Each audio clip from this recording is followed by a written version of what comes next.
Hello friends, हमारे channel the history classes by Sunita में आपका बहुत बहुत स्वागत है। इस चैनल में आपको हिस्ट्री से संबंधित बहुत सारे टॉपिक के बारे में जानकारी मिलेगी जो अलग अलग परीक्षाओं में पूछे जाते हैं, जैसे UGC net, UPSC, BPSC, JPSC और भी बहुत तरह के जो कॉम्पिटिटिव एग्ज़ाम्स है। सभी परीक्षाओं में हिस्ट्री से संबंधित जो तथ्य पूछे जाते हैं और इम्पोर्टेंट टॉपिक पूछे जाते हैं, आज हम उनके बारे में पढ़ेंगे। So please like, share and subscribe to our channel the history classes by Sunita.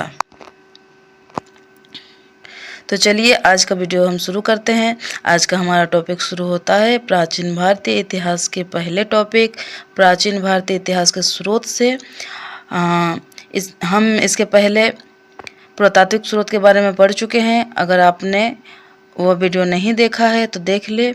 आज हम साहित्यिक स्रोत के बारे में पढ़ेंगे। तो आइए शुरू करते हैं आज का वीडियो।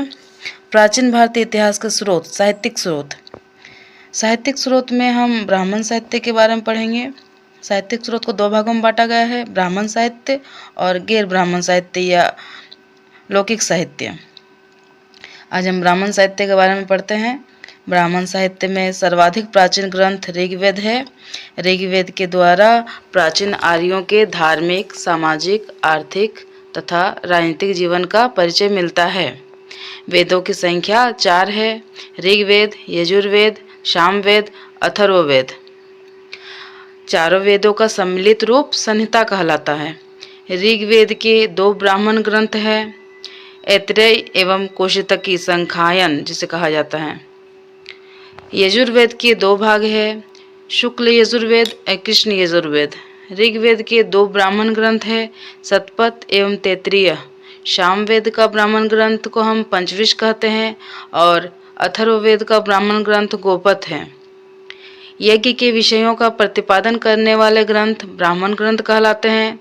ऐत्रेय ब्राह्मण में राज्याभिषेक के नियम तथा कुछ प्राचीन राजाओं का भी उल्लेख है। शतपथ ब्राह्मण में गांधार, शल्य, केकय, कुरु, पांचाल, कौशल, विदेह राजाओं का उल्लेख है। आरण्यक ब्राह्मण ग्रंथों के अंतिम भाग हैं, जिसमें दार्शनिक एवं रहस्यात्मक विषयों का विवरण है। आरण्यक चिंतनशील ज्ञान के पक्ष को प्रतिपादित करते हैं। जंगल में पढ़े जाने के कारण ही इन्हें आरण्यक नाम प्राप्त हुआ था। आरण्यक मतलब होता है जो जंगल में लिखे जाते हैं, वैसे ग्रंथों को हम आरण्यक करते हैं, क्योंकि आरण्य मतलब होता है जंगल। आरण्यक कुल 7 हैं: ऐत्रेय, शंखायन जिसे कौशितकी भी कहा जाता है, तैत्तिरीय, मैत्रायणी, मध्यान्दिन, बृहदारण्यक, तलवरकार और छांदोग्य। उपनिषदें आरण्यकों के पूरक एवं भारतीय दर्शन के प्रमुख स्रोत हैं। वैदिक साहित्य के अंतिम भाग होने के कारण इन्हें वेदांत भी कहा जाता है। उपनिषदें उत्तर वैदिक काल की रचनाएं हैं।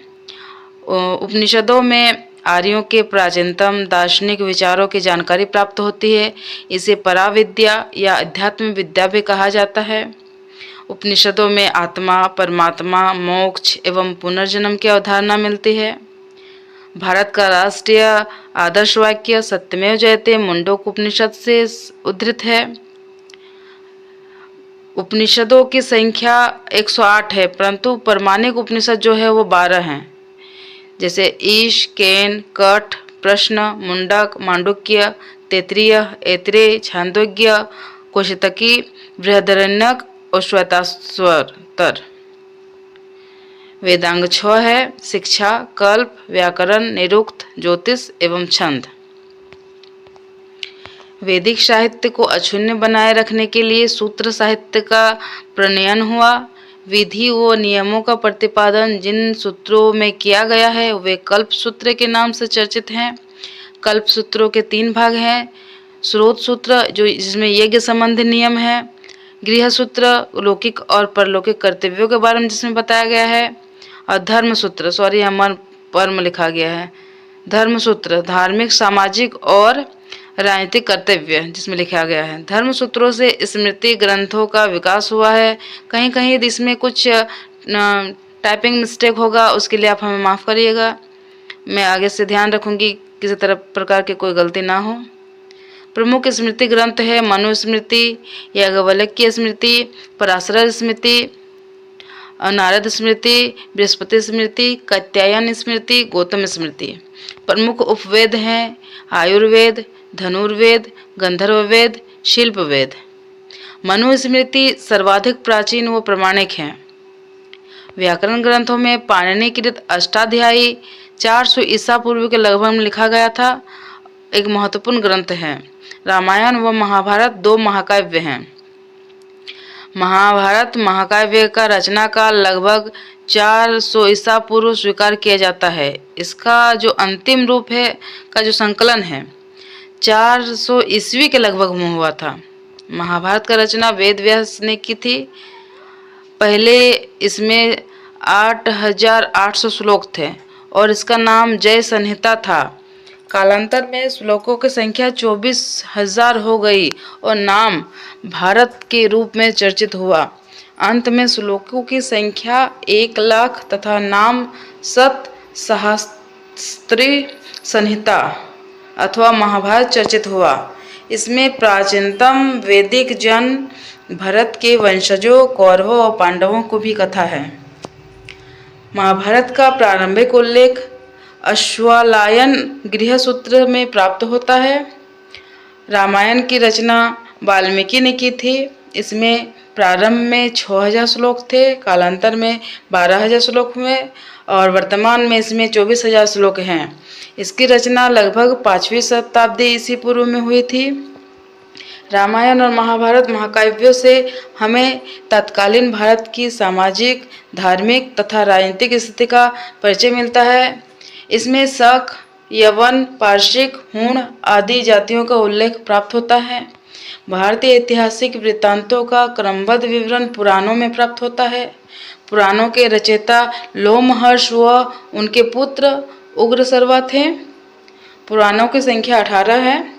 पुराणों का रचना काल संभवतः 3री-4वीं शताब्दी ईस्वी माना जाता है। मार्कंडेय, ब्रह्मांड, वायु, विष्णु, भागवत और मत्स्य पुराण प्राचीन माने जाते हैं। मत्स्य पुराण इनमें से सर्वाधिक प्राचीन व प्रमाणिक है। महाभारत युद्ध के बाद जिन राजवंशों ने ईसा की 6ठी शताब्दी तक राज्य किया, उनकी जानकारी का एकमात्र स्रोत पुराण है। मौर्य वंश के लिए विष्णु पुराण, आंध्र शतवाहन वंश और शुंग वंश के लिए मत्स्य पुराण तथा गुप्त वंश के लिए वायु पुराण प्रमाणिक है।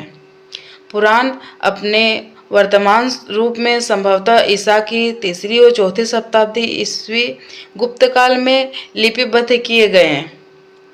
वह ब्राह्मण साहित्य से प्राचीन भारत के सामाजिक तथा सांस्कृतिक इतिहास पर विस्तृत प्रकाश पड़ता है, परंतु राजनीतिक इतिहास की बहुत कम जानकारी प्राप्त होती है। तो चलिए आज का वीडियो हम यहीं पर समाप्त करते हैं। अगले वीडियो में हम इनके बाद के जो टॉपिक्स हैं उनके बारे में पढ़ेंगे। अब पूरा वीडियो देखने के लिए बहुत बहुत धन्यवाद।